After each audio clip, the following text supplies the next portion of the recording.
ನಮಸ್ತೆ ಪ್ರೀತಿಯ ಸ್ನೇಹಿತರಿಗೆ ಸಿಬಿಎಸ್ಸಿ ಮತ್ತು ಸ್ಟೇಟ್ ಗುರು ಅಥವಾ ನಮ್ಮ ಗುರು ಚಾನಲ್ ಪ್ರೀತಿಪೂರ್ವಕವಾದ ಸ್ವಾಗತ. ಸ್ನೇಹಿತರೆ, ದಯವಿಟ್ಟು ನಮ್ಮ ಚಾನಲ್ ಸಬ್ಸ್ಕ್ರೈಬ್ ಮಾಡಿ ಮತ್ತು ಬೆಲ್ ಬಟನ್ ಅನ್ನು ಟಚ್ ಮಾಡಿ. ಆ ಮೂಲಕ ಪ್ರತಿದಿನ ನಾನು ನೀಡುವಂತ ವಿಡಿಯೋ ತಪ್ಪದೆ ಸಿಗಲು ನೋಡ್ಕೊಳ್ಳಿ. ಸ್ನೇಹಿತರೆ, ಇವತ್ತು English grammar basic to board level ಇದನ್ನ ನಾವು ಸ್ಟಾರ್ಟ್ ಮಾಡ್ತಾ ಇದೀವಿ. ಇದನ್ನು ನೀವು ಬಹಳ ಸುಲಭವಾಗಿ ಕಲಿಯೋ ರೀತಿಯಲ್ಲಿ ಪ್ಲಾನ್ ಮಾಡ್ಕೊಂಡಿದ್ದೀನಿ.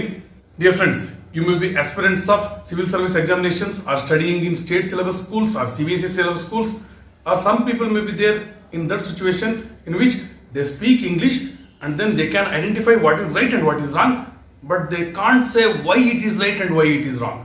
All these category people can use the series of ours, that is basic to board level. ಈಗ ಹೇಳಿದ್ನಲ್ಲ, ಈ ರೀತಿ ಸ್ಟೇಟ್ ಸಿಬಿಎಸ್ಸಿ ಗೌರ್ಮೆಂಟ್ ಎಕ್ಸಾಮ್ಗೆ ಅಪ್ರೋಚ್ ಮಾಡುವಂಥವ್ರು, ಇಂಗ್ಲಿಷ್ ಗ್ರಾಮಟಿಕಲ್ ಪರ್ಫೆಕ್ಷನ್ ಹೆಚ್ಚಿಗೆ ಮಾಡ್ಕೋಬೇಕಂತಿರೋರು, all these category people can get better knowledge, better grip over English if they learn board level syllabus. Board level ಅಲ್ಲಿ prescribe ಮಾಡಿರುವಂಥ ಸಿಲೆಬಸ್ ಅನ್ನು ಕಲ್ತ್ರೆ ಪಕ್ಕ ನಮ್ಮ ಗುರಿಯನ್ನು ನಾವು ಸಾಧಿಸ್ತೀವಿ. These are the concept which have been prescribed by CBSE board for the student those you are studying in 9th and 10th standard.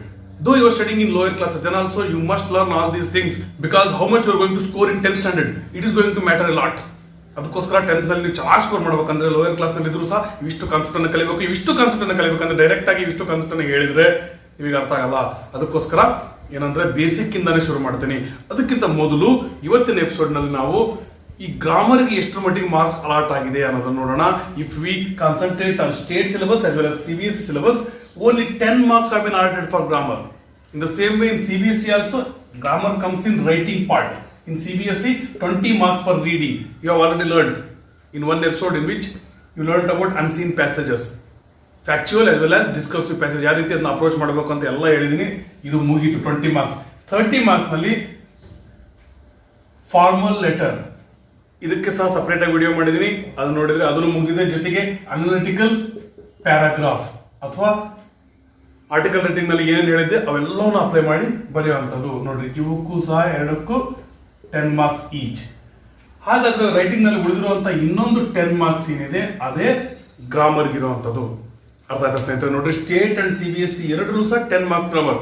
State ನಲ್ಲಿ 26 marks composition, 10 marks grammar, 44 marks from text book. ಅದೇ CBSE ಅಲ್ಲಿ 20 marks section A reading unseen passages, section be writing 30 marks, 30 marks for text book related questions. ಅರ್ಥ ಆದ ಸ್ನೇಹಿತರೆ? ಇಷ್ಟಿದೆ. ಅದರ ಎರಡರಲ್ಲೂ ಸಹ ಕೇವಲ 10 marks ಇದೆ. ಯಾಕೆ ತಲೆ ಕೆಡಿಸ್ಕೋಬೇಕು sir? For 80 marks we are going to score 70 marks easily.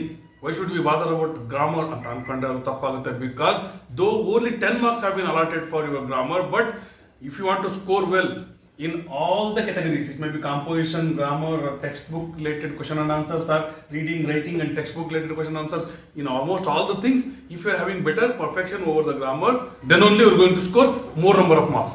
Otherwise it is impossible for you to score very good number of marks without having the grammar perfection. Is it understood?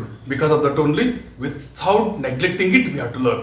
And then there is no need of taking any tension. If you have not learned anything in English grammar in your previous classes, then also there is no need of taking any tension.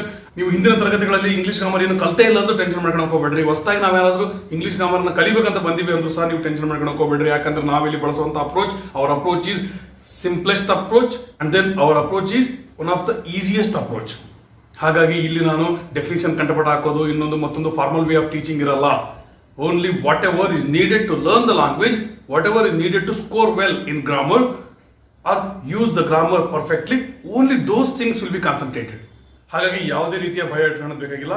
ಬನ್ನಿ ಸ್ನೇಹಿತರೆ, ಈಗ ನಾವು basic ಇಂದ board ಲೆವೆಲ್ಗೆ ಅಂತ ಹೇಳಿದೆ. Basic ಅಂದ್ರೆ ಏನು? ಬೇಸಿಕ್ ನಲ್ಲಿ ನಾವು ಕಲಿಬೇಕಾಗಿರುವಂಥದ್ದು parts of speech, types of sentences, articles and then different forms of verbs, helping verbs and then tenses.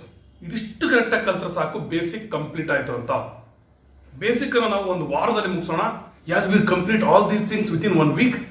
Second week will be for board level information or board level grammar topics. Then what are the board level grammar topics prescribed by CBSE syllabus as well as state syllabus? That's what we are going to discuss now. First concept is tenses. Second, modals. Third, use of passive voice. Fourth, subject verb concord. Fifth, reported speech. Sixth, clauses. Seventh, determiners. Eighth, prepositions. These are the concepts which have been prescribed by CBSE board. ಆದರೆ state syllabus ಮಕ್ಕಳಿಗೆ ಸ್ವಲ್ಪ change ಇರುತ್ತೆ. ಅದರ ಜೊತೆಗೆ ಏನು ಇದರಲ್ಲಿರುವಂತ ಯಾವ್ದಾದ್ರು ಒಂದೋ ಎರಡೋ ಕಾನ್ಸೆಪ್ಟ್ ಮಿಸ್ ಆಗ್ಬೋದು, ಜೊತೆಗೆ ಬೇರೆ ಕಾನ್ಸೆಪ್ಟ್ ಸೇರ್ಬೋದು. ಆದ್ರೆ ಇದನ್ನ ಕಲ್ತ್ರೆ ನಿಮಗೆ ಯಾವುದೇ ರೀತಿಯ ದೊಡ್ಡ ಟೆನ್ಷನ್ಗಳು ಏನು ಉಳಿಯೋದಿಲ್ಲ. ಅರ್ಥ ಆಯ್ತಾ? ಅಲ್ಲಿ ಕ್ವಶನ್ ಕೇಳೋಂತ ಪ್ಯಾಟರ್ನ್ ಚೇಂಜ್ ಇರ್ಬೋದು, ಇಲ್ಲಿ ಕ್ವಶನ್ ಕೇಳೋಂತ ಪ್ಯಾಟರ್ನ್ ಚೇಂಜ್ ಇರ್ಬೋದು, ಆದ್ರೆ ಗ್ರಾಮರೇ. ಸ್ನೇಹಿತರೆ, ಇವಿಷ್ಟು ಕಾನ್ಸೆಪ್ಟ್ ಅನ್ನ ಯಾವ ರೀತಿ ಕ್ವಶನ್ ಕೇಳ್ತಾರೆ ಅಂದ್ರೆ there are 2 ways of asking question. First one will be for 4 marks, that is close passage, gap filling and editing. ಈ ರೀತಿ ಕ್ವಶನ್ಗಳಲ್ಲಿ ಇವೇ ಗ್ರಾಮರ್ ಕಾನ್ಸೆಪ್ಟ್ ಅನ್ನ ಕೇಳ್ತಾರೆ. ಅರ್ಥ ಆಯ್ತಾ? ಇವಿಷ್ಟನ್ನ ಕಲ್ತ್ರೆ ನಾವು 4 marks ಕೇಳುವಂತ ಕ್ಲೋಸ್ ಪ್ಯಾಸೇಜ್, ಗ್ಯಾಪ್ ಫಿಲ್ಲಿಂಗ್ ಮತ್ತು ಎಡಿಟಿಂಗ್ ಇಲ್ಲಿ ಪರ್ಫೆಕ್ಟ್ ಆಗ್ಬೋದು. If you learn the same concept, then another type of question will also be there, which will be for 6 marks. 10 marks of English grammar is divided into 4 plus 6. Okay, in second we are going to get some questions related to dialogue writing or reporting a dialogue. These types of questions will also be asked, which will be for 6 marks. So to answer excellently and correctly for these 2 types of questions, to score 10 out of 10, you must learn all these concepts. But if directly we want to learn all these concepts, it is impossible for us to understand. Because of that only, we shall start with basics. Then there will be no need of having fear. ಅರ್ಥ ಆಯ್ತಾ ಸ್ನೇಹಿತರೆ? ನೋಡಿ, grammar ಅಂದ್ರೆ ಏನು ಅನ್ನೋದನ್ನ ಮೊದಲು ಅರ್ಥ ಮಾಡ್ಕೊಳ್ಳಿ. Grammar is the systematic study of words and their different types of usage in language. It can also be defined as grammar is a study of rules and principles of a language which are going to help us in speaking as well as writing. ನಾವು ಬರೆಯೋದಕ್ಕಾಗಿರ್ಲಿ ಅಥವಾ ಮಾತಾಡೋದಕ್ಕಾಗಿರ್ಲಿ ಅನುಕೂಲ ಮಾಡುವಂತ rules ಮತ್ತು ಪ್ರಿನ್ಸಿಪಲ್ಗಳನ್ನು ನಾವು ಇವುಗಳ ಸ್ಟಡಿಯನ್ನ grammar ಅಂತೀವಿ. ಅರ್ಥ ಆಯ್ತಾ ಸ್ನೇಹಿತರೆ? ಈ ರೀತಿಯ ಗ್ರಾಮರ್ ಟಾಪಿಕ್ಸ್ ಅನ್ನ ನಾಳೆಯಿಂದ ಬರುವಂತ ಎಪಿಸೋಡ್ ನಲ್ಲಿ ಕಲಿಯೋದಕ್ಕೆ ಸಿದ್ಧರಾಗಿರಿ. ಸ್ನೇಹಿತರೆ, ಇವತ್ತಿನ ಎಪಿಸೋಡ್ ಕೇವಲ ಇಂಟ್ರಡಕ್ಷನ್, ಹಾಗಾಗಿ ನಾಳಿನ ಎಪಿಸೋಡ್ ನಿಂದ ಗ್ರಾಮರ್ ಕಾನ್ಸೆಪ್ಟ್ ಗಳನ್ನು ಶುರು ಮಾಡ್ತೀನಿ. ನಾಳೆಯಿಂದ ನಾವು ಬೇಸಿಕ್ಸ್ ಇಂದಾನೆ ಶುರು ಮಾಡ್ತೀವಿ. ವಾವೆಲ್ಸ್ ಅಂದ್ರೇನು, ಕಾನ್ಸೋನೆಂಟ್ಸ್ ಅಂದ್ರೇನು ಅನ್ನೋದನ್ನ ಅರ್ಥ ಮಾಡ್ಕೊಳ್ಳೋಣ. ಅವುಗಳ ಜೊತೆಗೆ ಪಾರ್ಟ್ಸ್ ಆಫ್ ಸ್ಪೀಚ್ ಇವುಗಳನ್ನು ನಾಳಿನ ಎಪಿಸೋಡ್ ನಲ್ಲಿ ಕಂಪ್ಲೀಟ್ ಮಾಡೋಣ. ಇಲ್ಲಿವರೆಗೂ ನೋಡಿದ್ದಕ್ಕೆ ಧನ್ಯವಾದಗಳು. Take care, be happy, bye.